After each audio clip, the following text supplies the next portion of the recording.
Hi everyone, before we get into the sites concerto, I thought we'd talk about 6/8 time and time signatures. So basically a time signature is just an organizational device that helps us group music. If we didn't have measures, which is the grouping device for time signatures, then it would be really hard if we had to rehearse with a pianist to find a starting spot, and we'd just be reading music that looked as if it never ended. So basically a time signature just helps us group those measures together.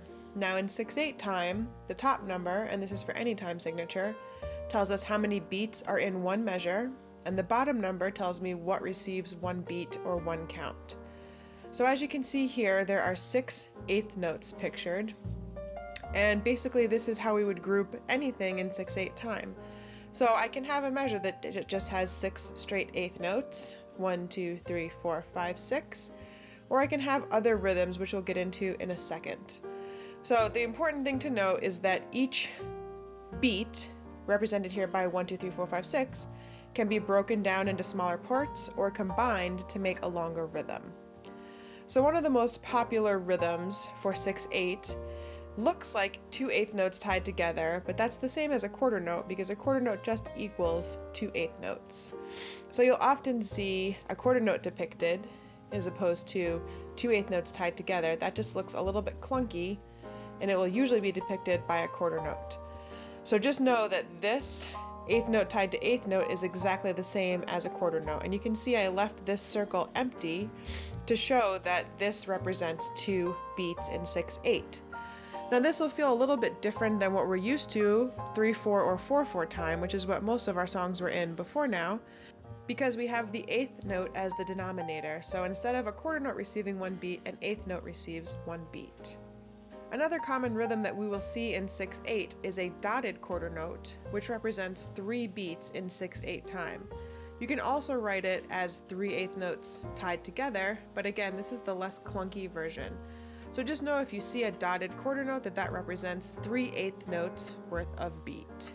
We also have rests in 6/8, so usually we're used to seeing a quarter note or a quarter rest as 1 beat, but because our denominator is an eighth note, it's 2 beats. So this would represent beats 1 and 2, and then we've got an eighth note rest here on beat 3, and our other common rest is a dotted quarter rest, which is equivalent to 3 beats of eighth notes.